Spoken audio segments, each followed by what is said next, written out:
So Gas Network presents sports for the culture. I'm here with the family. Price, XXV, Double I, Rome, D-Malo, Gruff Lion. T-Buggy, man. Just the greatest sports show on the planet. La Familia. Hope y'all ready for a ride. Can't wait to hear what you guys got to say.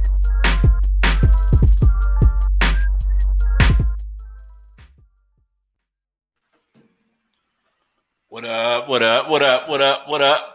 What up to everybody tuning in from wherever you're tuning in from? You feel all our international fans in the Philippines, Ukraine, Dominican Republic. We got some new Gas listeners. What up, what up, what up, what up, mommies? It's Gas Presents Sports for the Culture, man.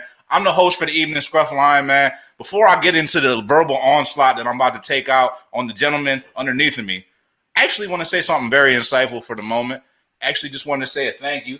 I actually just came back from the Dominican Republic, so this is the only sponsorship moment you'll get, Henny, until you pay me some dollars. But this moment is sponsored by Henny White, and I would like to say to everybody that ever poured energy into me, I appreciate it. I appreciate it. You helped make me who I am. Everybody, I never forgot any single person that ever poured energy into me. And as I reached the apex of my life and things are just starting to take off for me, I just want to say thank you. And last but not least, to anybody that took energy from me, drained it from me, whatever the case may be, I forgive you too, because you probably needed it at the time. And I hope it tasted good on the way down, baby. But that's it, man.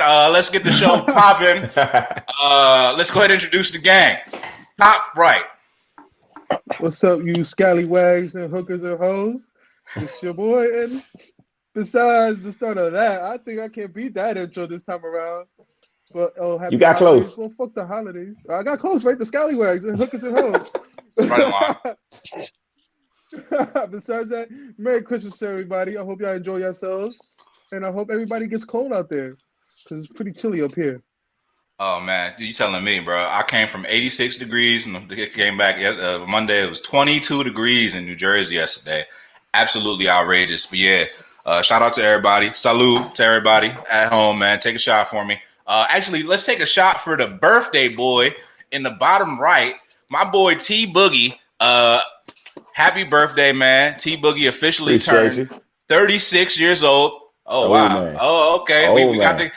Is that a candle I see? No, but yo, to my guy T Boogie, we toasting the life, man. I'm feeling this like I watched Drink Champs before this, so maybe I'm just on that take a shot type shit. But toast to my guy T Boogie, man.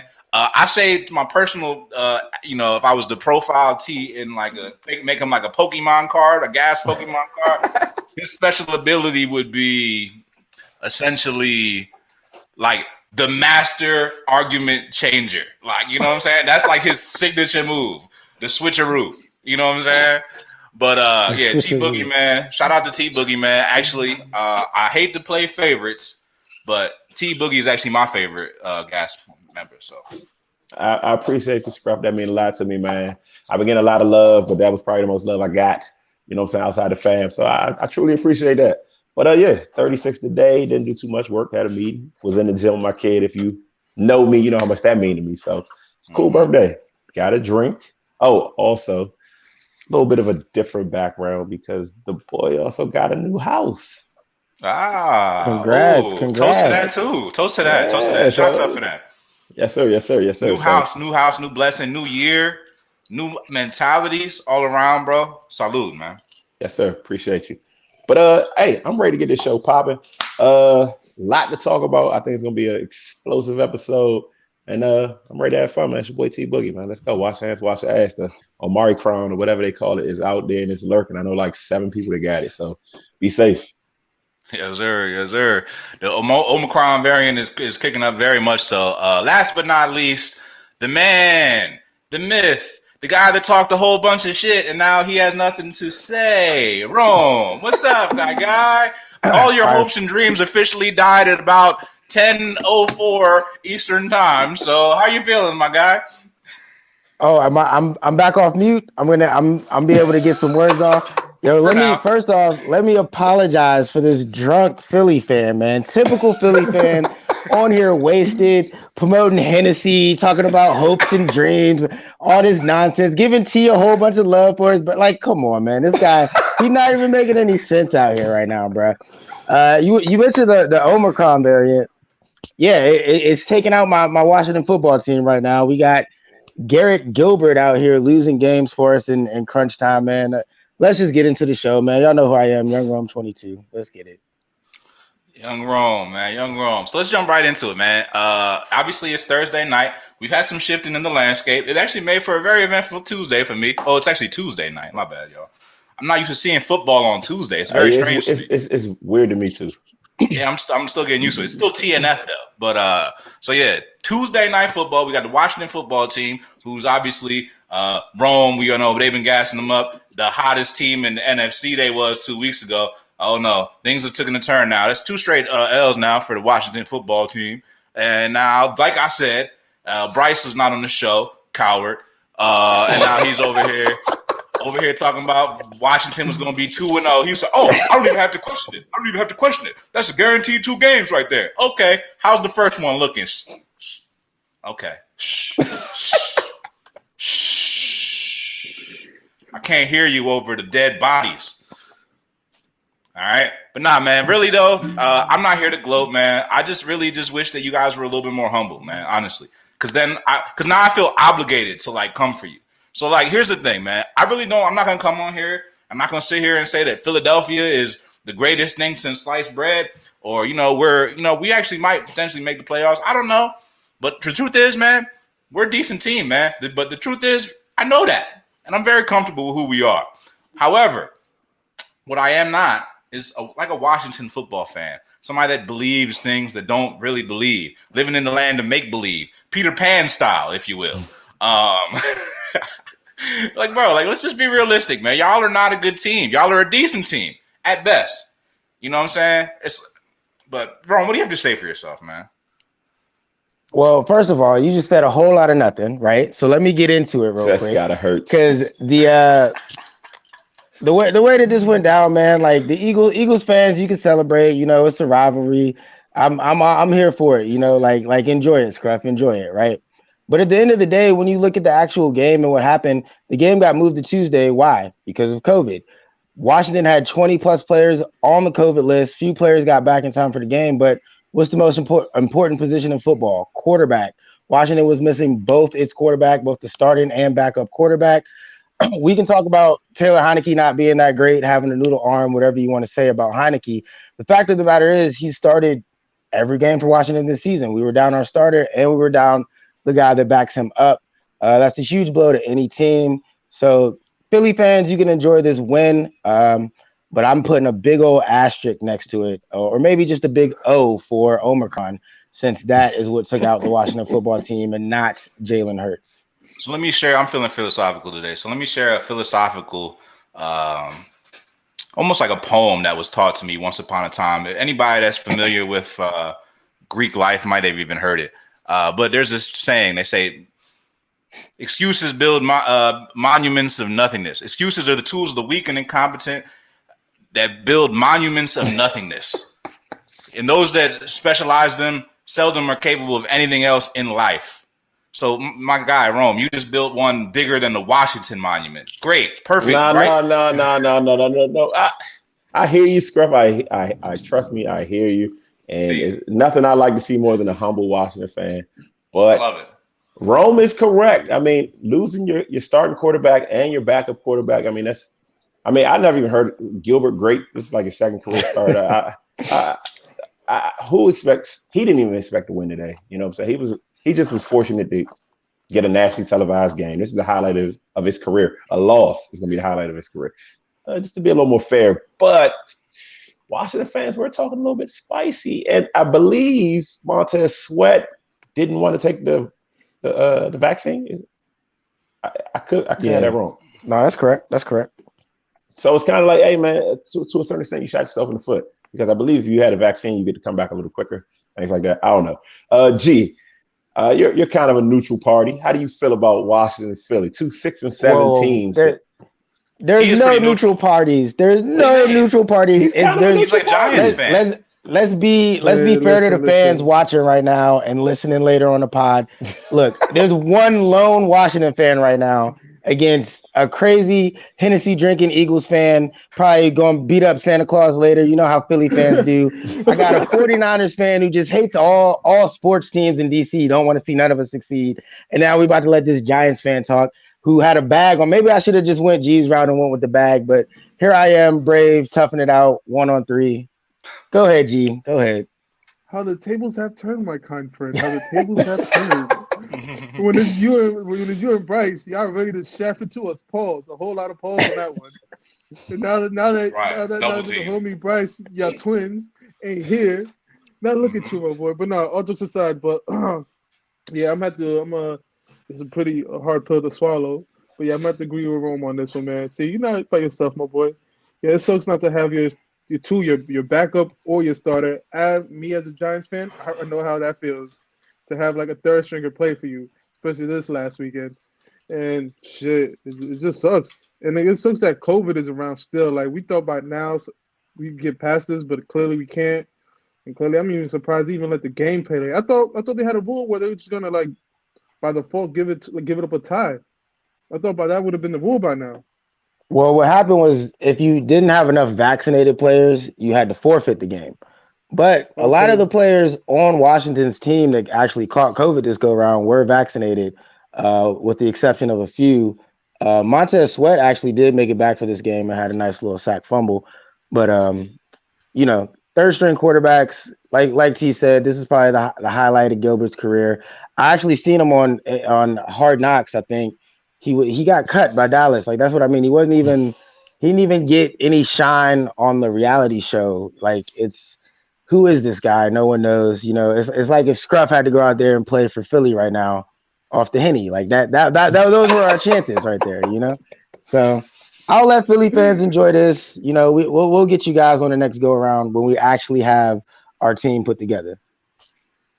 Yeah. All right. Cash App, Scruff Line. Thank you. Come again. All right. I hear you. Okay. What about the defense? Jalen Hurts. I mean, the Eagles' offense look good. I mean, what do you have to say about? I mean, this is at the end of the day, right? Players or no players, this is still 2, 6, and 7 teams, both vying for a playoff spot. This should be a dogfight. This should be scratching and clawing, probably personal fouls. Like I don't feel like from what I've seen, I didn't see a lot, but from what I've seen, I don't feel like I got that energy out of Washington. And I don't want to put that on Ron because, like I said, I didn't see the whole thing, but you probably did. How do you assess that? Well, again, I'm just going to harp back to the third string quarterback. That's your leader. That's your captain. How many of those guys on the defense really went out there and thought, all right, they either thought one or two things. One, we got to carry this team. We got to do everything or there's no shot, or it don't matter what we do because homeboy whose name they probably don't know his name just as much as we don't know his name. You know what I mean? They just met dude. They all been in quarantine. They probably haven't even really been able to meet dude, been allowed to meet him. What'd you say his name was? Gary Gilbert? Something, dude. Gilbert Garrett or Garrett Gilbert? Garrett. All right. One of the two. Look, dude is a very, very below average NFL quarterback. And I just don't think that the team went out there with much faith that they would win this game if it really got down to it. And really, if you watch the whole game, a couple of plays, the interception off Goddard's foot, there were some momentum swings. Football is a game of momentum, and Washington wasn't able to keep that momentum that they captured early. Right. And I think it was just because of lack of faith in Gilbert's ability to move the ball.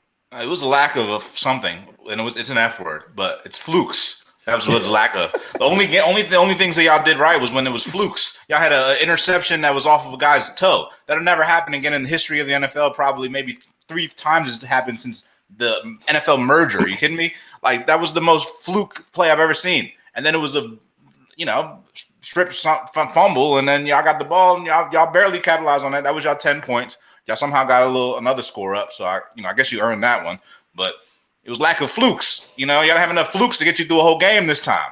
Like the flukes that when y'all played against Seattle. You know what I'm saying? When y'all was playing against Seattle and they had the onside kick recovery and they actually recovered it. And the referees tried to call y'all back, bailed y'all out, right? In the last game, I believe Bryce was saying that the refs try to, the refs didn't refs saying, nah, the refs stood term. They just didn't bail y'all out again, man. So just a lack of flukes, man. I think flukes have been happening a lot now, and you could line a couple of flukes in a row together and start looking like you're good at something. But that's just not the case. Yeah, beating the Buccaneers wasn't fluky. The Seahawks had to rely on an onside kick. All of a sudden, that's fluky. Like, whatever you say, bro. I feel like the Eagles relied on Omicron, relied on on lack of vaccinations. Hey, man, it's a sport. It's a sport. But you gotta show up. You know what I'm saying? It's variables, bro.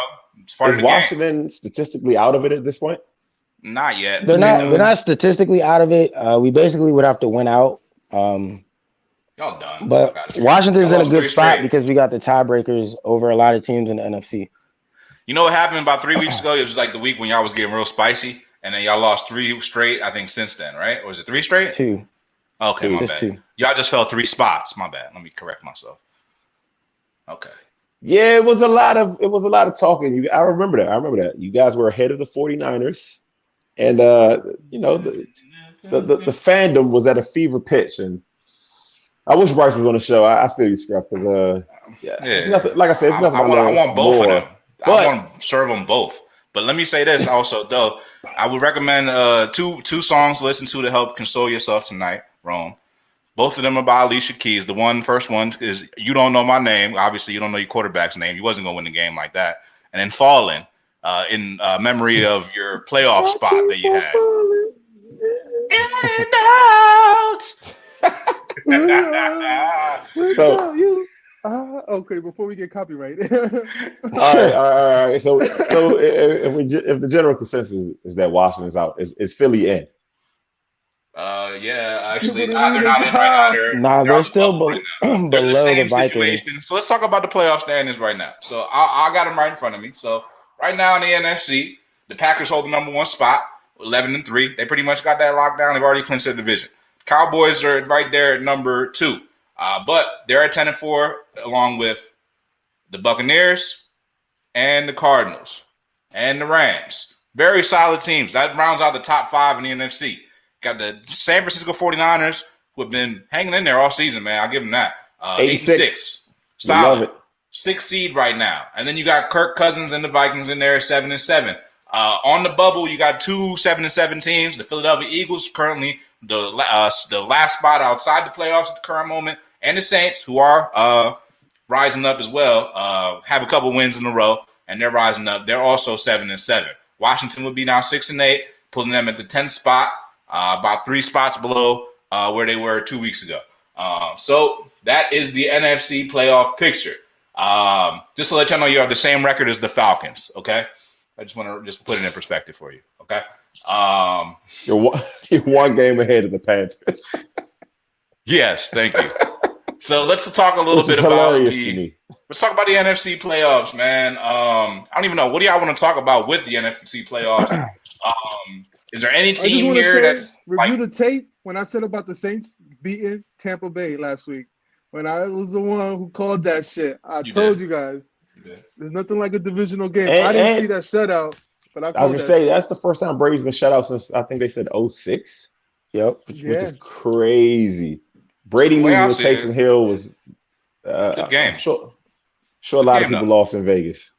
I mean, I like to see that though. I mean, because if you figure Saints a team that might potentially make the playoffs, and a team like that could beat a team like the Bucks, who, I mean, the way I see it, there's 4 or 5 really, really solid teams in the NFC, and then a couple other teams that maybe could give you some interesting games, maybe upset some teams, but we'll see. I mean, obviously the Packers are great. Aaron Rodgers is playing ball in all season. Cowboys, man, we don't know what to expect with them back and forth, man.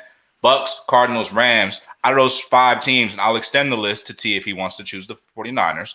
But out of all those teams I listed in the NFC playoff picture, which one of them do y'all see really being the most legitimate one to make a run or make some legit noise? Out of the top 6? Out of any of the teams in the playoff picture, Washington exempt because they're not in it. So, well, I think that 7th seed, first of all, is still completely up for grabs. I can see the Vikings sticking with it, or I can see Washington coming back into it. But we'll save that convo for another time. As far as making a serious run in the NFC, man, it's between the Packers and the Bucks, in my opinion. I'm still big on the Bucks. I think, believe it or not, I think this loss, this shutout, is coming at the right time. A lot of guys are hurt. A lot of guys are down. And if you're going to lose any games around this time, you want to lose it week 15, week 16, before you really get on that hot streak to run into the playoffs. We've all seen Brady do it before. I'm not ready to bet against Brady just yet, especially if he's got AB and Godwin coming back in the playoffs. No, Godwin's Godwin's out. done. Evans. Godwin's Oh, done. that's right. Godwin, yeah, he tore it. So he's done. But I think he can get by with AB, Gronk, and Mike Evans because Evans will be back. So the Bucks will probably be all right. And then you can never count out Aaron Rodgers either. I think they're gonna put Mike Evans on injury reserve, just as he did with Fournette. Yeah, I don't think it's the year-ending one though. I think it's the one where you bring him back. There's like a 2-week playoffs. It's a short one. Yeah. I think they're trying to bring those. You guys back. told me that AB is a was the legit best receiver in the league or something, right? receiver. So this is his opportunity to step into that number 2 role, which I don't believe he can do at this point. But you're playing with the greatest quarterback of all time, so anything's possible. But this, now we get to see what AB can really do. You're not just in the slot. You're not just facing safeties or slot corners. Go get some ones and twos. Yeah, man, I like that. I like that a lot. But if I have to think a team's for real in Rome, you took the words out of my mouth. I don't bet against Brady. But I've been saying all season, I really like the Cowboys. I really think this is the year where they're still kind of flying under the radar. Normally it would be Cowboys. Right now we're hearing Green Bay. We're hearing what's going on with the Cardinals. We're hearing the Bucks. We're hearing AFC teams. I think this is Dak's year to really establish himself. If it's not a Super Bowl run, it's a run to the conference finals. So I like the Cowboys. Know about that, man.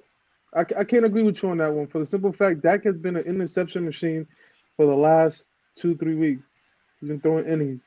And like in critical moments, definitely in the playoffs, are you really going to rely on Dak to get out of that slump? Have they been winning games? Micah Parsons might be the best defense player in the league right now. Big fact. So Diggs leads the league. Come on, we're not gonna trash talk Washington and big up Dallas. Like, what is going on here? It's not a we thing. It's just a T thing. Because Dallas is still a contender. I'm not. But Dallas is literally the only team that's a contender in our division. I like to see a humble Cowboys fan myself too, but I mean, it is what it is. Like Micah Parsons is a dog. Diggs is leading the league in interceptions. Yeah, he's got good points. CeeDee Lamb is a legit threat. And all right, but my man G said, "Do you trust Dak to not throw the interceptions?" Your answer was Micah. I'm not going to disagree with Micah. He's balling out right now. Defensive player of the year. What's the most important stat for a quarterback? It's wins. Last time I checked, he has 10 wins. I say wins and turnover differential. Yeah. Sure. It's wins. At the end of the day, it's wins. I talk about my boy Jimmy G all the time. He throws picks too. He throws them more than that. But guess what he does? He wins games. Guess what Brady does? He wins games. Rodgers. All the quarterbacks you love, they win games. And that's what Dak is doing. 10 wins, 10-4. I have no argument with the wins. I agree that QB wins is the biggest stat. I was a guy that came on here capping for Alex Smith. I mean, why? Because he had wins. His stats were poo, but he had wins. But when I look at Dak and I look at these turnovers, bro, like 2 interceptions against the Washington football team. You think if you're playing a team with a more legit quarterback than Taylor Heineke, you can get away with 2 interceptions? I don't.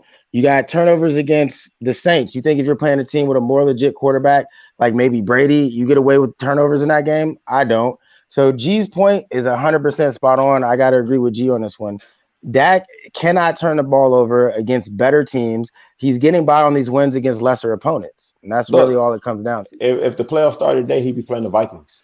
You think he can't beat the Vikings? You think definitely can beat the Vikings? I mean, that doesn't get him to the conference championship though. That gets him out of round 1. I mean, you got to get past round 1 to get there. So I agree. I don't know what happens. I'm with somewhere in between on this one when it comes to the Cowboys specifically because the way I see it, I do agree with T that first round matchup they're looking pretty good and they are talented and they got a lot of good pieces. If you had to play any team in the NFC in the playoffs, who would you pick? Probably the 7th seed or the 6th seed. Just not one of those top 5. You're going to play the Vikings. You might want to play the 49ers, but you certainly want to play the Vikings. You'd rather not. But it's still because it's a good team. You don't want to play the Niners. You don't want to play I just don't know if the Cowboys could string together enough wins to make an actual run. I can see them maybe winning a playoff game this year, and that's better than they've done in the past. But let's open the question back up, man. We got in the Cowboys tangent. T, you like the Cowboys. Rome, you mentioned the Bucks. We know you love Brady. G, let me kick it back to you, man. Out of those top 5 teams, or even extend it down to 7 if you want, which team do you think is the most likely to make some noise and make some run in the NFC? Besides my gambling habit, I'm gonna say the Rams, man. Like they're legitimately getting it together right now. When they went through that 4-game slump of just taking losses, 3-game slump with the taking losses. Now they're getting it together. The offense is clicking, and they're showing they can beat somebody. I'm not trying to talk shit about these 49ers, but it's just like, do we trust Jimmy G team? Do you trust him to get you there? I trust Kyle Shanahan to get me there. But to go against someone like Aaron Rodgers, we historically have destroyed the Packers, so that's the matchup I want, actually. Oh wow, man, balls of steel over there, my boy. Balls of steel. I mean, that defense is playing legit. Typically, the Niners play very well against one-dimensional teams. If Rodgers wants to come out and fling it around the field, whoopsies, we're going to beat him. My new setup has some flaws in it, I see. But no, for me, it's legitimately the Rams. Like I think the Rams are the team that we gotta be on the lookout for because Aaron Donald is still the fucking man. Like the man legitimately destroys offensive lines. I'm not mad at the Rams pick. Ramsey, I mean, they have everything you need. What they got at running back? Can't think off the top of my head. Sony Michel? Oh shit, the salt baby's coming through in you. Man. Salty. But I'm not mad at the Rams. That's a solid pick too. I mean, Matt Stafford. Matt Stafford has never had a playoff run, so maybe you're right. I gotta give pushback on the Rams, and I'm not even gonna go my typical Matt Stafford route. Yeah. I'll keep it short and sweet with the Rams, man. They need to beat more teams with winning records for me. They got 10 wins. 7 of those wins are against teams that are below 500. Look, when they play teams against 500, over 500, they typically tend to lose. Titans, 49ers, Packers. The Rams got to show me more against elite teams and not just beat up on lesser opponents. I'm not really buying the Rams to make a strong playoff run. They could very well be one and done. I mean, the Rams are very, hard to predict team. That's a team that can come out and score 40. That's a team that can come out and score 9 or 13. I mean, it's which Rams are going to get? Is it going to be Sean McVay and Stafford going crazy, or is it going to be one of those weeks where OBJ runs 50 routes and gets 0 targets? You just don't know with the Rams. It's kind of shaky. For me, the only question is the 49ers, Jimmy G. Can you trust Jimmy G? Besides that, it's really I have nothing bad to say about the 49ers. Your defense is still kind of spotty. But Deebo Samuels, my man's a goddamn truth. Yeah, if you want to talk 49ers. Like a fucking amazing running back. I don't know. I like talking about an MVP that's talent. The X factor.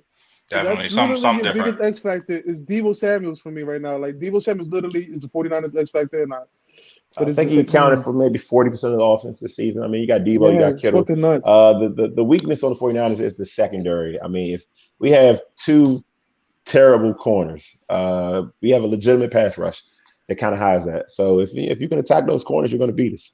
I mean, that's just it. Hey, let's talk about these 49ers for a quick second, though, because I got a little bit of a take. I want to hear T's opinion on it. So the way I see the 49ers, the way I see Deebo in particular, and I'm not trying to not take away from his shine or nothing like that. Like, he's incredible, right? But I look at Shanahan. He comes from his dad's coaching tree, Mike Shanahan, who, if we look back in history, great run schemes, great running game, plug any running back in, and it works. I think Kyle Shanahan comes from that same genius tree, that same bravado of I can put anybody in my run scheme, even a wide receiver who's built like a running back, and make it work. So T, you watch the 49ers probably closer than I do. Would you say how much of it is Deebo is this damn good, and how much of it is actually Shanahan and that run scheme? Well, it's a little bit of both, right? Because that running scheme does come from Mike Shanahan, who's had 1,000-yard rushes with a variety of backs, or Landis Gary even. And we watch Shanahan do it. Well, we watch Kyle do it with Mostert, Breida, Morris, Alfred Morris. I mean, a bunch of guys that didn't really have much success outside of Kyle Shanahan. But at the same time, Debo is a yak monster, yards after catch. That means he's breaking tackles. He's been doing that since college. He was a yak monster at college. Ayuk's a yak monster. Kittle's a yak monster. That's kind of a Shanahan style of a player, the guy that can get the ball in space and make a guy miss, run through arm tackles. So that's Debo's thing. He runs like a running back when he catches the ball. They call him Baby Kittle sometimes. So it's a little bit of both. I don't think Debo could come to Washington and have that type of success, or go to the Patriots and have that type of success. So I do think it's a little bit of both. And that's not a cop-out. I honestly think it's a perfect blend there. Fair. All right, so let's blend over. We're going to blend over to the AFC. AFC playoff picture. Right now, the Chiefs are back in the number one spot, man. We had a lot of talk about the Chiefs early in the season and their inconsistencies, but now they're sitting in the number one spot, 10-4. Patriots were playing pretty damn good football, 9-5. Best defense, but they got ran over all crazy last weekend by Jonathan Taylor. Shout out Jonathan Taylor, South Jersey product. Good legs out in South Jersey, man. Good product. You know what I'm saying? The Garden State is producing some solid players, man. But shout out Jonathan Taylor. Titans still holding it down pretty strong, 9-5, right there, number 3.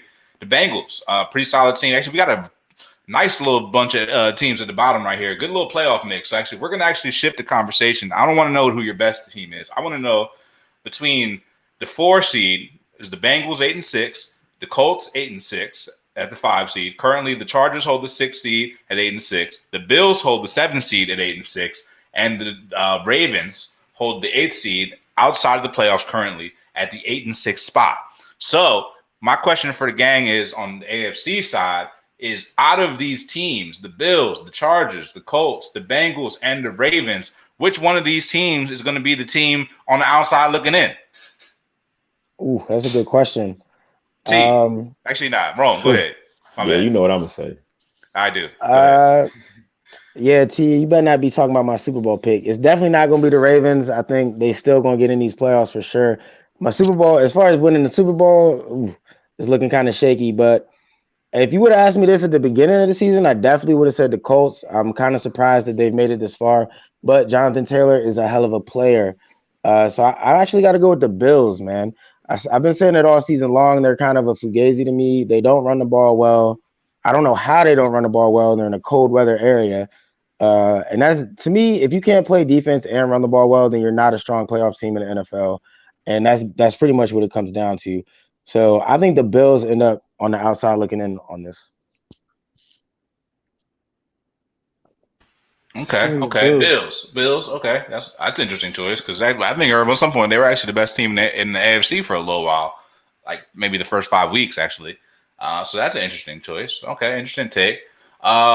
G, I want to hear from you on this one. Which team do you think will be on the outside looking in? Ravens, Bills, Chargers, Colts, Bengals. Which will miss? Oh, I'm gonna say the Ravens. Ravens. Okay. Yeah, well, they're currently holding the last spot. I mean, they're currently holding on the outside looking in. They're actually in the same spot as the Eagles, which is funny because when I compared Lamar Jackson, then never mind. I ain't gonna do it. But so why the Ravens, man? Why the Ravens? Yeah, they're looking one-dimensional. Like, Lamar Jackson can't carry a team by himself offensively. Like, yeah, he gives you defense enough time to get rest, but just look at this team. They need Lamar Jackson. He's that dual threat that they really need, but he's sick, out of it, and teams just know how to play him good now. Like, we finally got to see the Ravens with a legit quarterback that could throw the ball. Damn, I can't believe I'm drinking some of T's Kool-Aid. Pause. Like, yo, pause on that. A whole lot of pause. Yeah, and besides that, it's just like, yeah, I can't see the Ravens. Yeah, the Bengals is a fucking surprise to me, though. Like, I didn't see the Bengals looking this good this year. I really thought the Ravens were going to win out this division, but shit. Talk about Joe Burrow being a legit quarterback. Yeah, I actually like I like the Bengals a lot. Actually, I think I'm looking at the whole list, and I know it's probably crazy to say, but like I think they can maybe even like make not a run, but like maybe make some noise at least. T man, who do you think, man? Who's gonna miss the playoffs? No, the Ravens, bro. It's easy. The Ravens have the Bengals. I think that's their next game. After that, it's the Rams. After that, it's the Steelers. All teams that are in the playoff hunt that have to win. And honestly, that Bengals Ravens game might come down to the loser of that game is out. But I don't think the Ravens just have enough. Very one-dimensional team. They've been beat up all season. It's commendable what they've done so far. I never believed the Ravens were a playoff team from the beginning, and I'm going to stick with that. They're not going to, even if they beat the Bengals, they're going to lose to the Packers, right? Then they would have a game against the Steelers that probably would be a must-win to stay in or to get in. Steelers beat them, so no.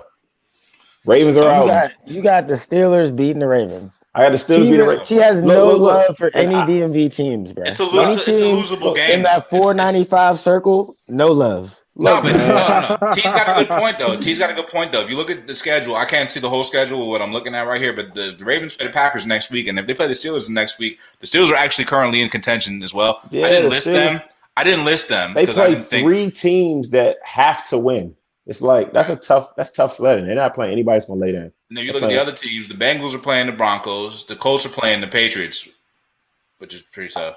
Well, actually, they just played them. Actually, never mind what I'm talking about.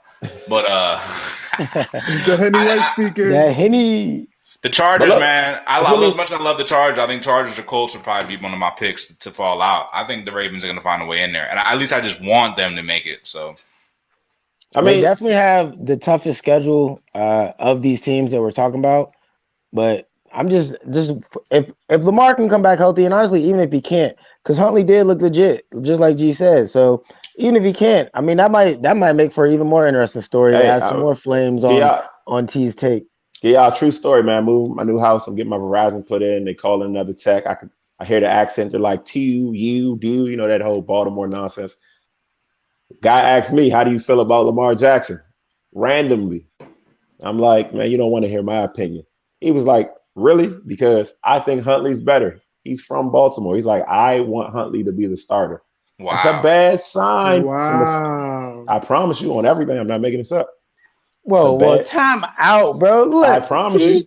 Stand DMV teams, bro. This man is talking about, yo, I moved into my new crib. The cable guy said he don't like Lamar. Like, wait, come on, bro. Get out of here, bro. The voice of the people, man. The cable guy, bro. The cable guy. Yes, it was two of them. You know what I'm saying? But it was only one of them saying he likes Huntley better. He thinks Huntley had, the offense has passing and running. He said his verbatim, quote unquote, he can do what Lamar does, but he can throw.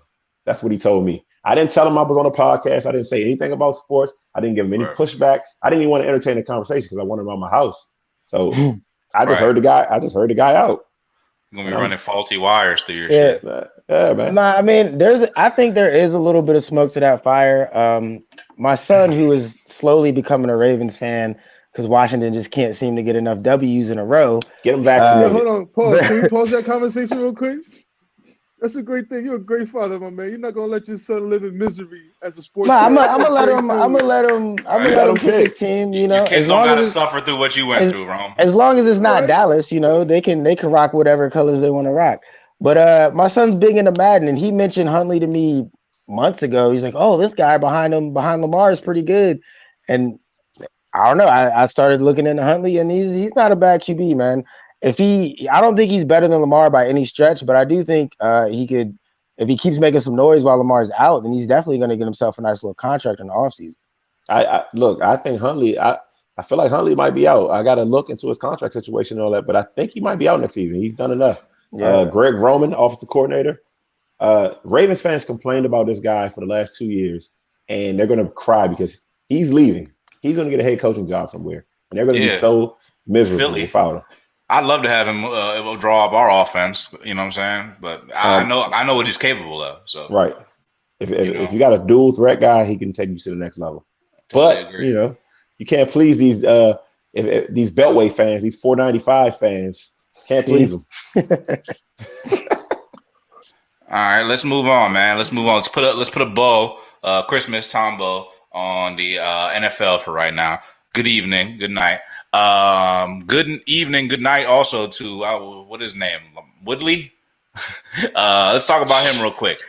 Jake Paul, man. Was Jake Paul? Is it Jake Paul or is it the other Paul? It was Jake. Okay, cool. Just making sure. Logan can't fight. Jake from State Farm. So, Jake Paul with another big time, performance. Actually, you know what I'm saying? Everybody keep waiting for him to get knocked out, and it just hasn't happened yet. I ain't gonna lie. He threw down some thunder when I did see the clips. So I ain't gonna lie. This guy's starting to look like a little bit of a legitimate boxer. It seems like he takes the game seriously.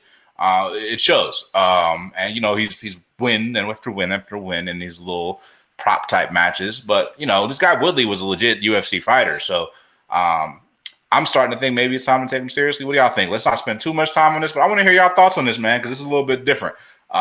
T, let me talk to you. This is no different than me watching Bret Hart fight Shawn Michaels.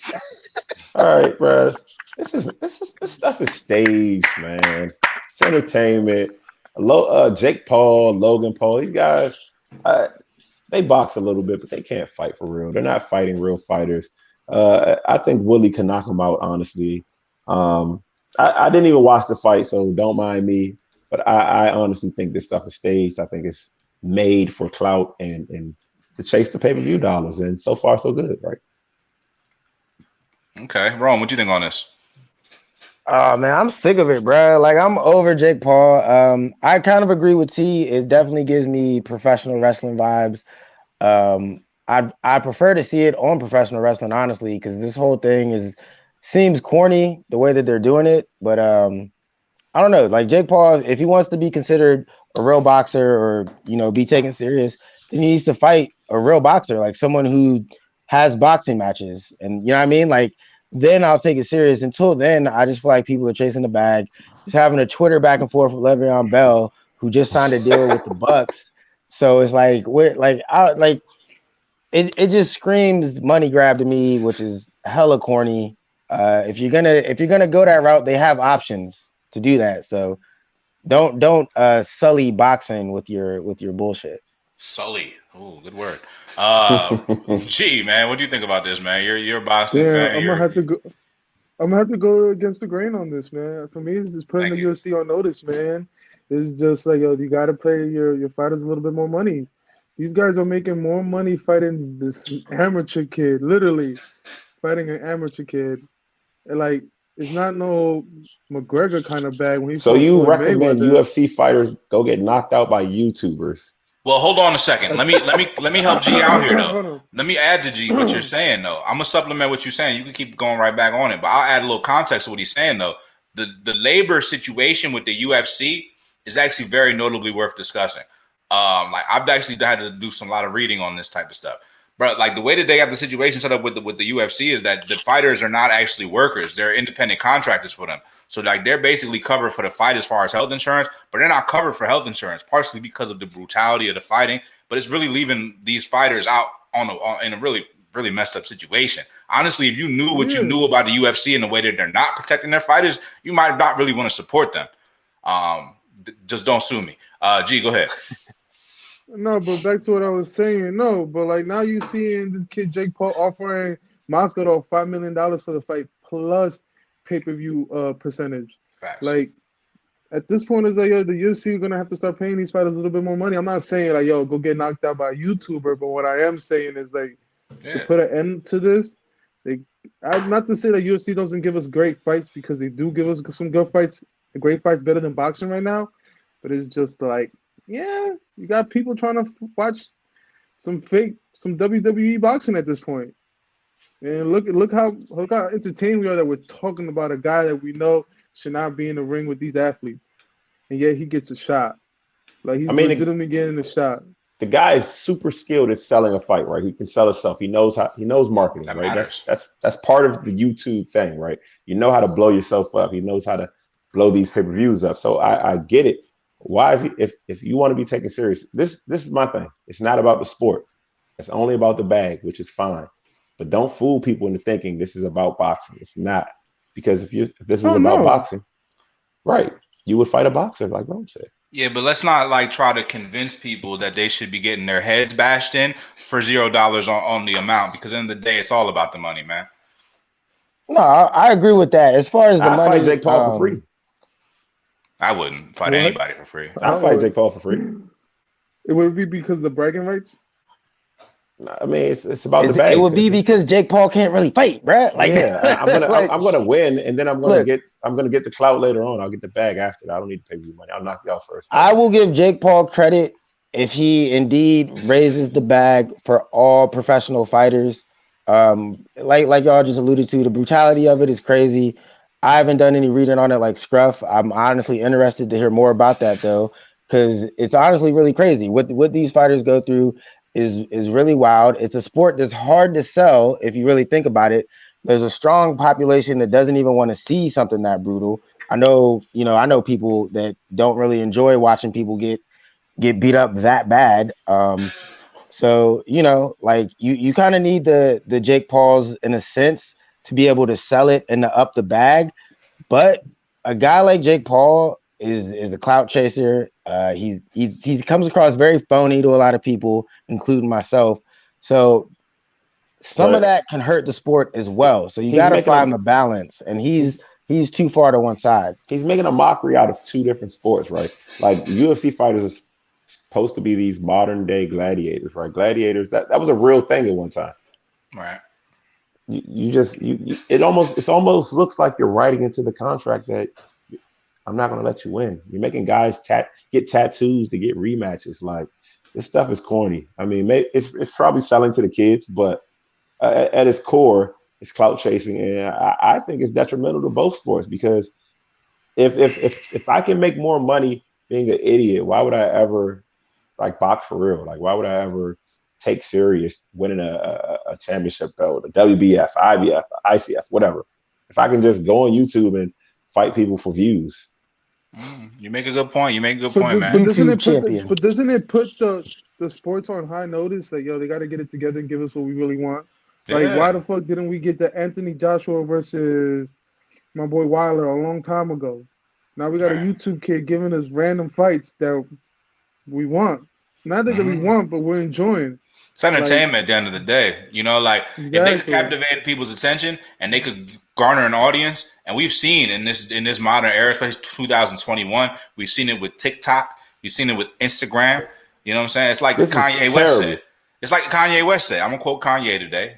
Very fitting actually. But he said Instagram is the best way to promote some pussy. It's the truth. You know what I'm saying? Like if you could garner attention and you can garner a following, you can create money. And like if it makes dollars, it makes sense. And I think that this is a very interesting dynamic. I'd like to see what the boxing purists would come in. So definitely jumping on the comments. Boxing, we just watched a basketball player fight a football player. No, I'm saying obviously the for boxing real. purists are not going to be feeling this. That's what I want. I want to hear from them. You know what I'm saying? On the comments, man, when I post it later. But for now, we're going to keep it pushing, man. We're going to keep it pushing. From but bashing. if we're gonna say that right about the boxing periods, what we all want as fans, we want to start waiting for like I said earlier, when the Anthony Joshua versus Wilder, we should have gotten that a long time before we even got Need Fury those. versus Wilder. We need And like, those. why keep us waiting? And then look at what happened. You got both fighters get put by different kind of fighters. They don't even look the same. You don't even want the fight no more. Think about it now. Do we really want to G watch might be Wilder onto versus something, man. Anthony? Like Let's this kid is horse with literally some of giving those us something fights. that we never asked for, but he's giving us something. let's I just agree with support that. Jake Literally Paul putting the until promoters to until boxing makes real fights. You might be onto something. Yeah. Let me see Tank fight Errol Spence or something. Like Bro. make real fights. I feel you. Thank you, Real Hansel, life because this is a celebrity fact. Hansel actually spitting facts on the bottom right here. Let's give him a shout out. He's right though. He's getting better every fight, and I could admit that. And that's why I'm just giving Jake Paul a little bit of respect for the fact that he is taking this sport seriously. I don't think it's a mockery, but I got some real boxing heads that tune in on this shit. So I'm gonna make sure we get them on this jump. We're gonna talk, but let me keep pushing, man. From bashing heads to bashing heads in a different way. I want to talk about something, man. Caught my attention actually. So I had a friend call me, man, a couple days ago, actually. Undisclosed gas source. Can't speak on the information or the names. But I got a good friend that told me that this Demarius Thomas situation, and I actually wasn't on the show last week. Y'all didn't discuss it, but I want to discuss it today. So Demarius Thomas, had passed away, actually. And it just kind of hit a little close for me because usually when I hear about people passing away, they're typically like much older than me. So when I seen Demarius Thomas pass away at the age of 33, when I'm only 31 years old, it just it took me a little different. And then even though like I have so much things going on and like rightfully and wrongfully so, I just kind of just let it go by, you know, but also noticed that it wasn't really talked about a lot. Like, you know, we weren't seeing a lot of people talking about this.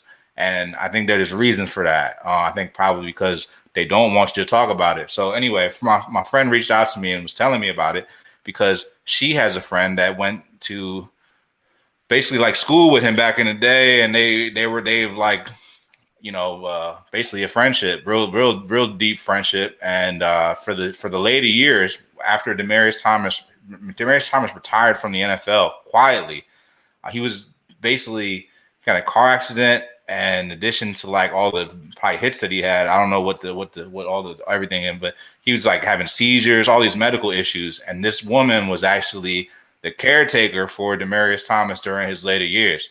You know, so she was telling me about this situation and everything, and I just wanted to spread a little light on this situation overall.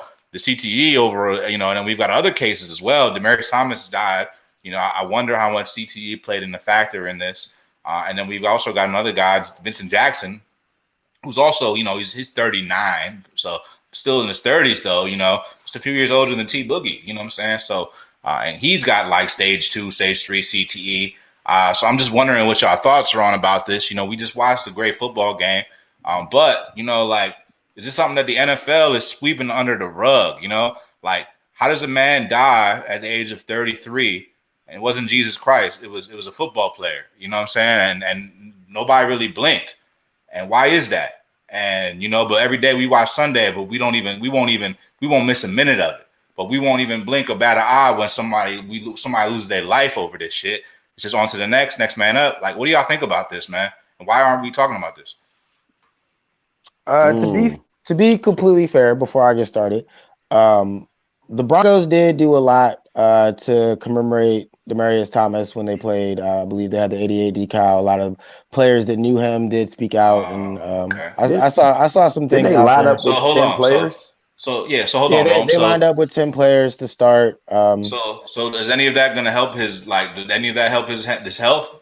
How much help were they actually helping him when he needed help? Actually, like to help him, because all that memory shit, it doesn't do anything for you after the fact, bro. It's all cool and shit. I'm sure he was enjoying it from heaven, right?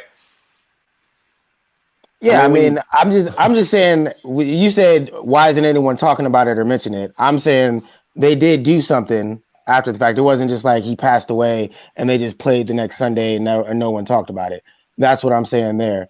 As far as the NFL brushing CTE under the rug, I don't know the NFL's insurance policies. I don't know how it works out once you retire from the NFL, what they do as far as checking up on people, as far as that goes with CTE.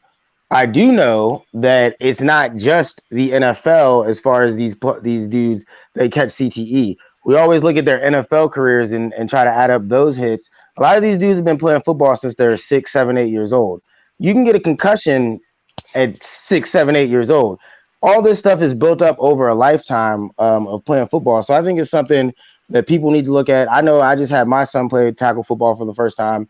And, you know, it was something that me and his mother sat and talked about and discussed, because head injuries in football are very serious. I mean, we just talked about boxing and the UFC's insurance policies and stuff like that. So I would broaden this to even more than just the NFL. Anything with a combat sport where someone's getting a blow to the head, that is some serious business. Even in professional wrestling, we just mentioned that a lot of those dudes weren't getting proper insurance and died from brain and head injuries. So I think CTE is a very serious thing. I think the NFL or any combat sport, anything where people are taking any type of blow to the head, needs to be taken very seriously. And as far as Demarius Thomas goes, I think it's horrifying to know that someone that young. I'm 32 years of age. You know what I'm saying? So it's horrifying to think that someone passes away that young from doing something that they love. You know what I mean? Playing a game that they love, that he largely wanted to play. He wanted to live his life that way. So I think the leagues that have these type of things, because the NFL apparently isn't even going to be the only football league. You know, we got college football where these guys are taking hits. You know what I mean? What about all the college football athletes that don't go to the league that could suffer brain dementia just from playing in college? So, you know, it's a big deal. But I think, parents got to look into it from the start, getting their kids into the game. And then whatever league you go to, whatever level of it you're at, those institutions need to have strong policies around CTE or any head injury, period, and how they're going to treat it. All right. Good answer, Rome. T, I'd like to hear from you on this topic. I know you got kids that play football, so I'm sure this is something that would be interesting, and I'd love to hear your perspective on it. Yeah, just like Rome was coaching his son played 7U last fall. My son played 7U last fall as well. And honestly, I've seen concussions at 7. I've seen some big hits and guys getting their bell rung, or guys getting hit and like they're out, lights out for a second, they come back. And honestly, that's probably the start of CTE. And we know this though. This isn't the 1990s. This isn't the 80s. People have a little bit of knowledge now. They might not have all the pieces, but they have enough to know that getting hit in your head is a detriment to your future. And it's a deeper conversation. And Demarius Thomas, just sad. Philip Adams, we just saw that 49ers drafted Philip Adams out of South Carolina. Severe CTE. He ended up killing 6 people in murder-suicide, family members. So this stuff is serious. It's very serious. But I think what, unfortunately, we live in this capitalist society, right? It comes down to, what is it worth to you? What is it worth to a parent? What is it worth to a individual? Because you potentially have the chance to make generational wealth, but you also had a chance to die, before the prime of your life. So my boy shared something with me the other day. He said, if somebody said, I'll give you $10 million, you take it, right? But if somebody said, I'll give you $10 million and you'll die tomorrow, would you take it? No, right? No, I wouldn't, but it depends though. But like you pose a good question though, T, because ultimately it's like risk versus reward, ultimately, right? To some extent. Right. And then also it's like love. How much do you love the game? Is it worth it to you? Because to the same extent, if you don't live your life, you spend your whole life not trying to say, oh, I won't do X, Y, and Z because it's not safe, right? To some extent, how much do you let your entire life pass you by and not do the things that you want or do the things you love and not live your life? Especially if what you do is love football. So continue T. Yeah. And they're trying to make the game safer. They're teaching kids how to tackle properly. But at the end of the day, it's a violent sport. It's a very violent sport. You have to have a very violent mentality to succeed. Fortunately, my son is a quarterback. They kind of treat him like a quarterback at practice. He doesn't get to do the same amount of drills. And at first I was like, no, like he needs to go out there and hit and mix it up with the guys. And now I'm like, if you only want him to take 1 rep, even better. Even better. But yeah, I mean, I always say, you look at the NBA, you look at the NFL, you can't tell me a business that creates more millionaires out of minorities. Can't name one. Millionaires. Every year we're getting 30, 40, 50 black millionaires. Just people of color in general, millionaires. So it's like, what is it worth to you? And I think that's a deeper conversation. I think we're getting to the point, kind of like with this damn virus. It's just, we know that it exists and it's just going to be. I think football is at that point, kind of like the rest of the combat sports. The risk, and what are you going to do? Are you going to play or you're not going to play? And, unfortunately, it seems like people are not going to stop playing because a lot of these guys do come from situations where they are the single source of income for, their family and the generation behind them. So it's like, it's really loaded. And, I wish there was another way, but also as fans, right? We hate to see the guy get the penalty for targeting, right? Especially when it's against us. We hate to see the guy get the penalty for falling on a quarterback or the helmet to helmet. You want to see the violence, but then people adapt, and we just watched Mike Godwin go out for the season, right? The guy could have took his head off. He went low, took his knee out. So it's like, take your pick, man. Take your pick. I don't have an answer for you.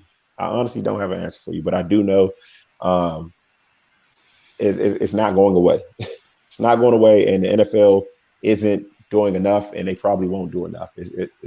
They're in the business of making money, and you can't make money if you're paying out insurance claims. Good point, T. G, closing thoughts on this topic. This is always going to be the ugly truth about the NFL. It's not the first time we hear about this. It's damn sure never going to be the last. And it's just what these two gentlemen said earlier. Like, this shit changes your lifestyle from here on out. Once you're in there, you're going to. And then you got players that do it for the glory and the fame, you know? And the money's always going to be the plus. You can't blame the players, but then when the NFL tries to correct this, we hate the product that we get because then we start calling this off. And we're like, well, this is not what we want. We want the gritty. We want the hard hits. But then when we get that, we get this situation. We get players that give it all, basically give their lives to this. And it's a sad situation that this ends up developing on players. Yeah. I mean, CTE is a inherent risk, man. Right? There's inherent risk in some of these quick money because football is a quick money. By 20, 21, you can be a millionaire. Inherent risk in the drug game. You know what I'm saying? Like, at the end of the day, man, is do you want to risk your life for your lifestyle? And I think that's a question that's deeply personal and it's an individualized question. And, you know, it's going to get to a point where everybody has to answer that question. You know, all those football players. You know what I'm saying? Yeah, I don't want to minimize it either by looking at it from a number standpoint either. But when you look at the amount of players that go into the NFL, play however many years, and then come out, some of them probably deal with, you know, all types of injuries, whether it's head injuries or other injuries. But these stories aren't these as horrible as they are, and they shouldn't happen. We shouldn't have to hear about these stories. They're not like the overwhelming majority. So that like leagues and players and stuff, they do know about this and they have made steps. T said that they're probably not doing enough. I don't know what doing enough looks like. You know what I mean? Like I said, when we were talking about UFC earlier, I know people that don't even want to watch that type of violence, you know? So there's a part of the population that's always going to feel like all this stuff is too violent regardless. And like we already alluded to, the money's not going anywhere, so these sports aren't going anywhere. It seems silly to talk about getting rid of football if we're going to have people fighting in cages doing things that could literally kill you. So I mean, it's risk reward, like my man T said.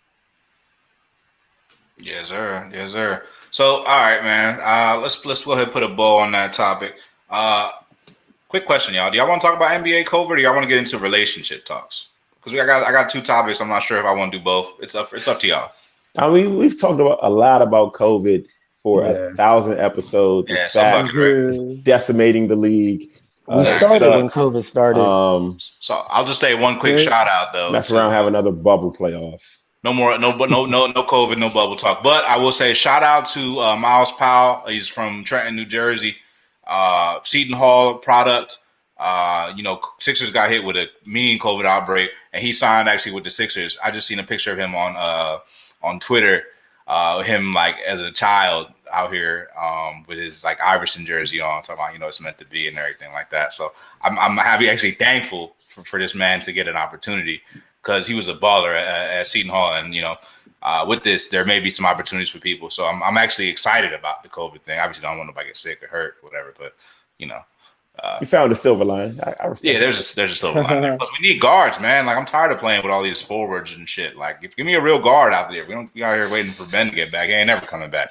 But that's a good actually segue to our next topic. So we're gonna talk about relationships, man. Me and G were having some conversations before the show, man. I've just been thinking about a lot of things, man.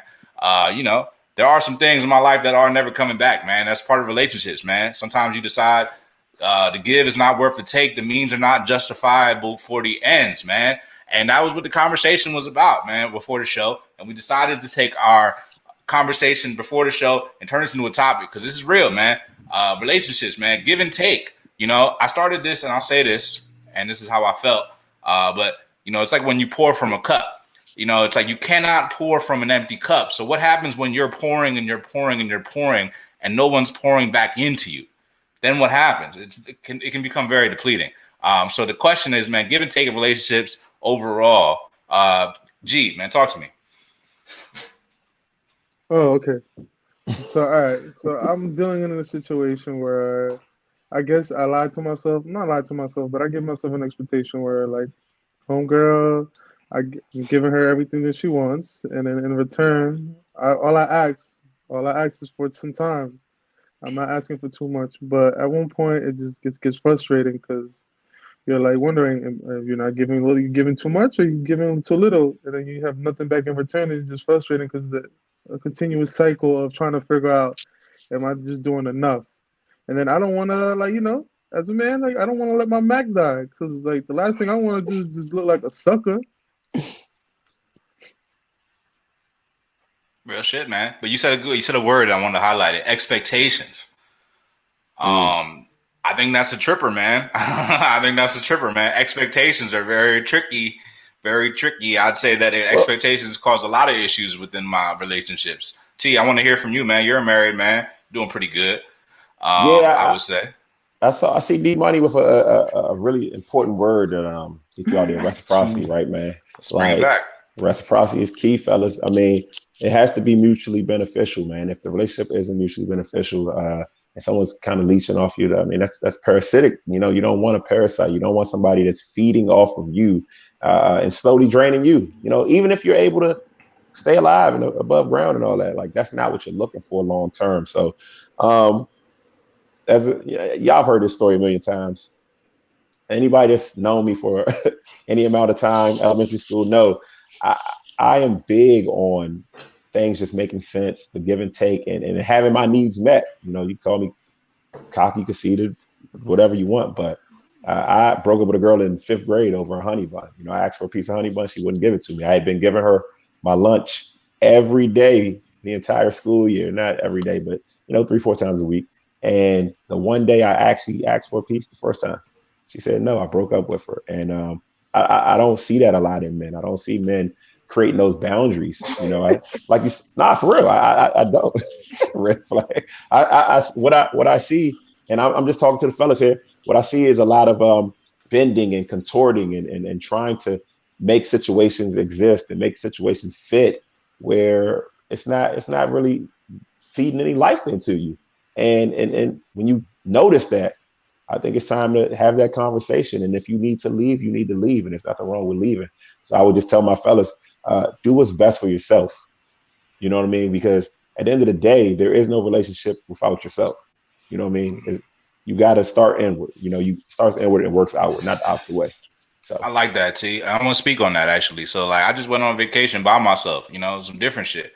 And honestly, I think too many people live their life conditionally, in the sense that like they always are waiting for something to live their life. And people like this, right? Like, I'll do this when that, it's like, once I finish school, I'll do this. Or once I do this, once I lose weight, I'll do that. Or, once I get my bag, I'll travel the world. And at some point, are you just putting yourself off? You know what I'm saying? You just got to live your life and, gravitate on that higher level, and you doing what you're doing. And, you know what I'm saying? You enjoying yourself, you giving yourself the type of love you deserve. And while doing that, that's a major key, because while you're giving yourself that self-love, you've opened yourself up to a higher level of love. And, you set your bar a little higher. Now, fellas, when you set your bar a little higher, same thing for ladies. Fellas, ladies, when y'all set your bar a little higher, there's going to be some time where a lot of people aren't going to measure up to that bar. And that's okay, man. You're going to have to take that time. And that's when that self-love is going to be super important. I want to bring it back to what Hansel said right here. And this is real. And I'm going to bring this back. And this can kind of continue on this conversation. And it's a very natural progression of this conversation. But say, in your heart when you've done enough. So when is, and that's what our conversation was backstage. So we really just put it full circle. But when do you say enough is enough? Like, all right, look, I've done everything I have to give. And another word that I want to throw out there is attachment. You know what I'm saying? Attachment. Because the thing is like when to say when, but we tend to go very attached, especially our pride, to holding on to certain relationships, pride and ego things. And we're like, we put so much work into it, we don't want to see it go. So then the question I pose back to y'all, like Hansel said, is when do you give it? When's enough enough? When do you say when? I'll jump in. Oh, go ahead. Yeah, jump in. So my thing with the whole give and take in a relationship is like you fellas said, man. And I don't think it goes both ways for men and women. Like, you shouldn't be getting into a relationship if you have nothing to give. If you don't already love yourself, if your tank isn't full, you have nothing to give, and you definitely shouldn't do yourself that disservice or do the other person that disservice if you're not really self-loving yourself like you should be. Um, but as far as once you're already in the relationship, like Hansel said, you definitely know when you've given enough. I think what messes it up is what Scruff said earlier, and that's expectations. A lot of people put unrealistic expectations on relationships, and I know a lot of people would probably think, oh, he probably means women when he says unrealistic expectations. And I think a lot of men have unrealistic expectations when they get into a relationship that they put on women. A lot of men expect things from their women, expect their woman to do this or expect her to do that, but you have to already be willing to give the things that you're expecting. You know what I mean? Like, you can't expect her to give you a meal if you can't turn around and do the same thing or provide the meal for her to give. You I know what I disagree. mean? So there's a little bit Yeah, I of disagree a little bit too. I disagree But completely. I mean, that might not have been the I best agree. I example. Go agree ahead, No, go with no, the ahead, no, bro. no. spirit It's of not what just you're your saying. example, but go ahead, T. Like I was gonna say, I agree with the spirit of what you're saying, right? Because I might not be skilled at providing, right? Yeah. Right. I might can give in a different way, but like you said, it's still bringing something to the table. You have something to, and I don't even want to throw bring anything to the table. It's so cliche, but Yeah. basically, you're at a point in your life where a person you have something to offer a person, and that person has something to offer you, and you can both benefit from each other. Whether that be cooking, whether that be It doesn't have to wisdom, be. right, I'm big on not putting that on gender norms either. Like, right, you should right. be able to Me too. feed your damn self. You should be Me able to too. do your own laundry. You know what I mean? Like, I don't believe in gender norms in that sense at all. But that's kind of what I meant by you can't expect your woman to do the laundry if you can't do the laundry. You know what I'm saying? Like, it should be whatever you're given, they should also be able to give back. You know what I Well, mean? It should Like, be you should reasonable. be able to rely on that person to say, hey, if I lose an arm, I know you can still, you know what I mean, hold us down if I can't do what I was already doing. There should be some type of balance in the relationship. well, Hold like the up. only So I got thing, a question. I didn't sign up for no armless woman. right? Hell no. I need Nah, those I'm arms. messing with you. I got plans for those arms. Hey, listen, fellas. Everybody got a taste. Everybody got his taste in this world. So you never know. There's some people that Nah, like but armless women, armless men. 3 arms maybe, but two, sure. One, the only thing nah, I would I'm messing caveat with what Rome said is that the only thing is that like the whole like, hey, look, if I cook, you cook, we both, basically been able to do like a 50-50 situation going on. I mean, that's beautiful. If, that's for very balanced people, you know what I'm saying? But shit. And then also like we talk about expectations, you talk about women, you talk about men having high expectations for women. And I just can't agree. I think men do have high expectations. Women traditionally, old school men in the past generations have had a very strong hold of having high expectations for women. But I think the shoe's on the other foot nowadays, fellas. Like I'll be honest. Like I think this new generation of women is on a whole nother breed, bro. Like you. I know I'm gonna get some DMs tonight. I might get some angry fans and say I might get some angry friends. But it is what it is. Like the truth is, man, like I feel like this generation of women, they ask for more, but at the same time, they want to have that cake and eat it too to an extent. Cause it's like, all right, you want like top notch shit, but at the same time, it's like, but you not willing to give up certain things or give it back to a certain extent. And then two, Rome, what you said about like the whole I cook, you cook thing, like sometimes like you just not good at shit. You know what I'm saying? And that's okay. So like finding the different things that you could be good Yeah. at. And it doesn't necessarily have to be monetary, right? Because it's like Yeah. people say, what can, and you say, it's a cliche, T, what can you bring to the table, right? So it's like, okay. And a lot of people think about it from a financial standpoint, right? But like, I'm going to keep it 100 with you, bro. Like, I'm a grown ass man. I'm 30, bro. Like, I got a job. I'm good. I do this. I got online business. I got cryptocurrency out the ass. Like, I got so much money that I could not work for the next couple years and I'll still be straight. You know what I'm saying? Like, I don't need a woman to come in here and bring money to the table. I want her to not fucking suck it dry for sure. But like, you know what I'm saying? Like, I don't necessarily, well, not necessarily. I might need her to do that. Yeah, I But was just gonna not with the say, money. watch your words, because Just not with the money. you don't want to Just manifest not with that. the money, honey. Just not with the money, honey. Yo, It's not with the money, yo. honey. Let me bring it back. But Speak nah, for seriously yourself. though. Seriously Yes, though. exactly. Speak for yourself on that one, my boy. Nah, I'm wrong on that one because I need that too. But nah, just like I lost my train of thought. Y'all got me crazy out here. Hey, no, hold on. Oh No, man. but I'm saying is like Stuff wild, bro. everybody not gonna be like, all right, so look Scrap. from the financial standpoint. Hold stop. Let me finish. I got my All train right. back. So I don't necessarily need a woman to bring something to the table financially. I mean, they could bring if they do bring something to the table financially, that's good. At least cover your own stuff to some degree. Bring something to the equation so we can add to what's already trickling in. But like, there's other things like there's other ways to bring value to a relationship. So I'm saying like honest, real stuff. Like I'm a king, yo. Like I'm saying like I feel that way about all y'all too, man. So like I got high expectations for myself, and I have high standards for myself and what I know I could do. I'm capable of a lot of things, man. I could bring in a lot of money. You know what I'm saying? I can do a lot of things. I could really do so many things. I'm talented.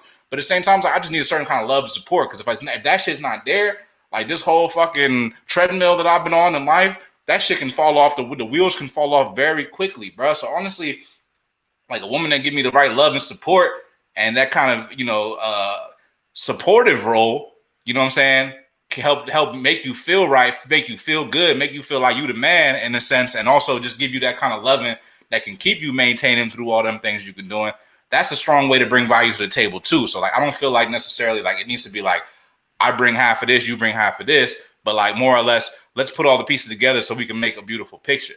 You know what I mean? I mean, yeah, both bring your hundreds. You know what I'm saying? I bring my 100, you bring your 100. But like, I think two things to what you said. I think when both people are established, right? Both people have situations going on. That could also serve to make it an issue, right? Because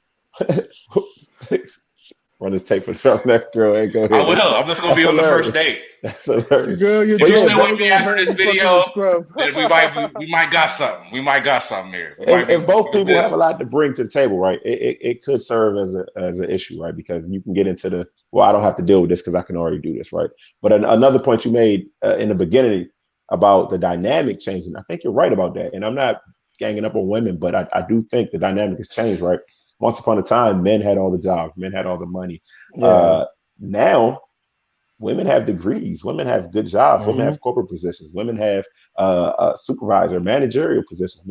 Women are owners. So jobs that were traditionally reserved for men that they used to provide have gone to the women.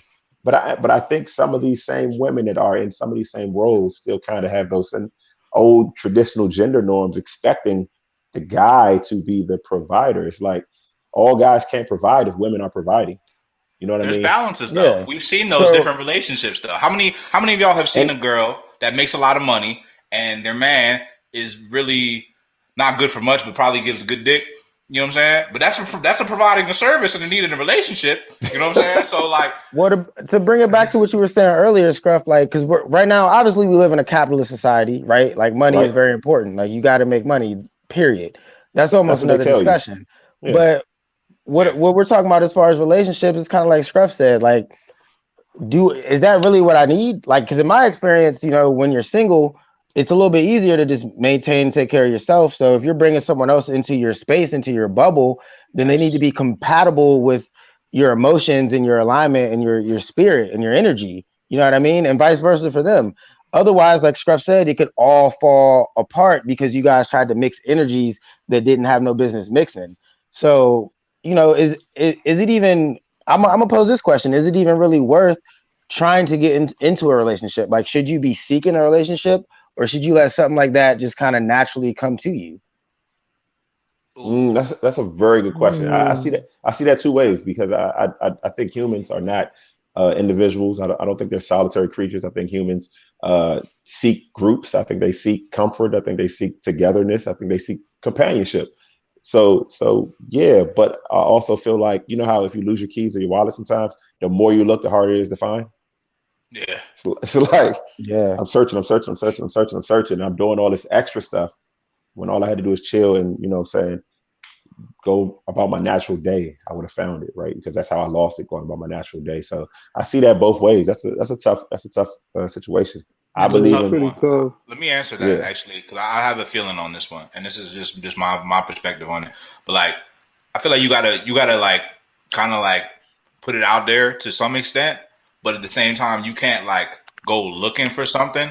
You know what I'm saying? You got to be open to infinite possibilities of anything happening, right? Attachment is another word I would be tossed around and shit, but like be open into infinite possibilities. But like being able to love yourself and vibrating at that frequency of self-love, will help you to attract the right possibilities. So I think that there's that, but I do agree, like you can't go looking for it, because like, you know what they say, like if you go looking for something, you will find something, but you may end up trying to like put like something else into that hole, like, and that's the thing. But I do believe that, like, and I'm gonna go to God. I mentioned God, I think this whole time I've done this show, but I'm gonna mention today. I do believe strongly in God.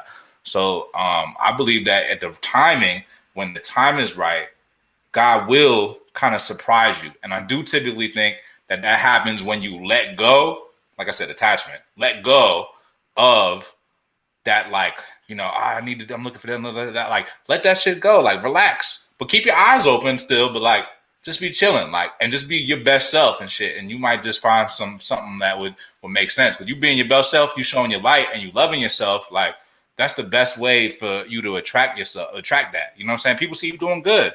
You know what I'm saying? Like, Sure. I came back from a vacation. Like, I got a lot of love this week. People like, yo, what's going on? What Kool-Aid you sipping on? I'm sipping on that self-love Kool-Aid, and people love it. You know what I'm saying? So I'm attracting more love back, and that's just what it is. Just real quick, I think you're right. Like, I think maybe you shouldn't be seeking it, right? But you should definitely be intentional about everything you do. So if you're dating, be intentional about dating. But Absolutely. do not try to manipulate the situation. Do not try to put that square peg into a round hole. You know what I'm saying? Do not try to make the situation fit your needs. If it doesn't work, it doesn't work. If it's not the one, it's not the one. And sometimes these expectations, right? You feel like you look on Instagram and say, hey, this couple's doing this, this family's doing this. This guy I went to school was doing this. I think you got to run your own race, kind of have blinders. But yeah, I think you should be intentional without being extra. You know what I'm saying? You shouldn't be overextending yourself. It should feel organic. It should feel natural. Not to say that you won't have hiccups and ups and downs. That's natural. But you, like Hansel said, you know in your heart when you're going above and beyond and you're working outside yourself. And that only leads to resentment. Even if it makes the other person happy, you resent that you had to change yourself. So that's my piece on that. Oh, that's big facts, bro. It's big facts. I've been there and I've done that, to be honest. And we all have. It's depleting as fuck, bro. It is, you know. Yes, so yeah, that's shit, that constant pouring that you talked about. You're pouring, and it's not reciprocated. And that's that reciprocity that D Money talked about. I think we all in the same boat to a certain degree here. Yeah. I mean, I think we hit a lot of different layers to this conversation. Fellas, any closing thoughts on this conversation? Anybody from the audience want to throw any last thoughts on this conversation? Because this was a really good conversation, and we're obviously going to have more of these conversations as time goes on. We've been listening to people been talking to us. They want to get you into more of this life shit. They want to hear from the great philosopher Scruff. So like, Scrufftradamus. You know what I'm saying? But any closing thoughts on this before we put a bow on tonight? All right. I would just. I would say love yourself. Love yourself first and foremost, right? If you love yourself, you're going to know what type of love you need, and then you can verbalize that. You can tell that person, hey, this is how I need to be loved, and that person can either meet you there or leave. You know what I mean? And that's better for you. So start with loving yourself, and I think things will work out, because at the end of the day, you come into this world alone. You're gonna leave alone most likely, unless you're on a plane. But yeah, love yourself. That's good. All right. Anybody else? I got some last thoughts as well. So actually, I made this list yesterday. Like, it was just like thoughts. There was loose thoughts and just principles that I was feeling. I might even feeling kind of crazy inspired that I might even write a book. So keep a lookout for that. I haven't come up with a name yet. But these are some really good, possibly 8 good ass principles to live by. But somebody told me I should keep thinking about a name, so I will. So these are my 8, bro. And this applies to relationships. This applies to life, but it definitely applies to relationships in this opportunity. So I'm gonna name 8, right? So be open to infinite possibilities. Remain humble. Spread good energy. Be free of attachments. Trust your path. Stay true to your heart and your soul. Have faith. And be present. Do your best. You do those things generally, and I think like you'll live a good life, and you probably end up having a life full of love too, I'd imagine. So I would add maintain principles. I would add maintain boundaries. Maintain boundaries. Ooh, maintain those. A man's got to have a code. We're adding that to the list. Yes. That's going on the list. Credit T Boogie on the author credit. You'll get a shout out on the back page. I need some dividends. Not that back page though.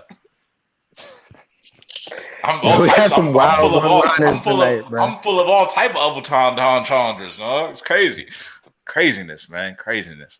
But yeah, man, it's two sides to every token, man. At the end of the day, it's all how you look at it, man.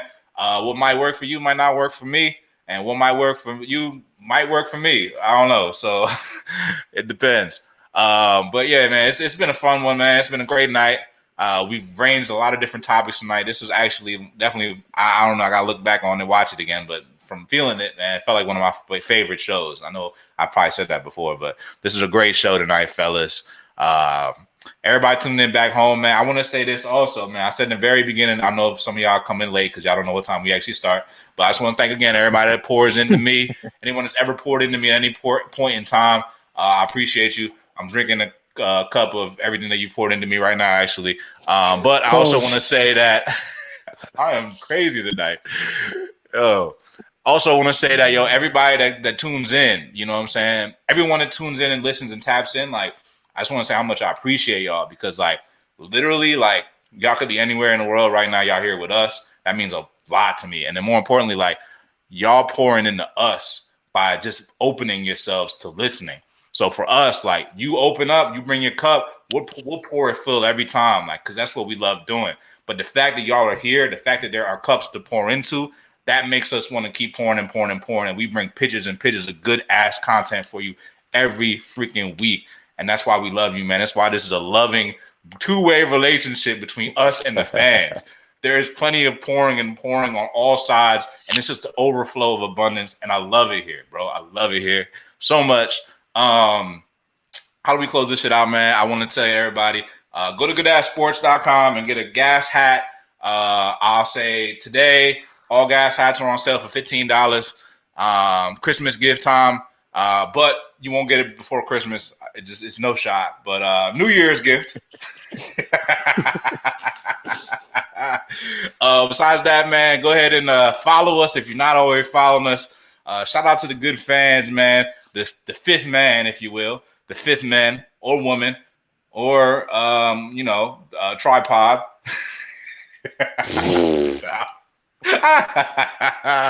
T was talking about 3 arms and stuff, man. You got me thinking about different ideas, man. We could do something with that. But yeah, that's man, it's been a good night. Good ass OnlyFans. Or as we was talking about in the group chat, the only scruff. You know what I'm saying? That's a whole level of content that y'all can't even get. It's a very tiered system, man. There is a VIP only section, and I am the only member, man. I am the only member. Y'all can get the like low level stuff. Like I'll bring y'all in. G seen some stuff. Oh my god! It's not me, guys. It's not me. It's the team, man. It's us. All right, yeah, you're right. Let me stop before I get myself canceled. But yo, you know how we do this, man. You know how we do this. We sports for the culture, so we only ended it one way. Sports for the culture. Sports for the culture.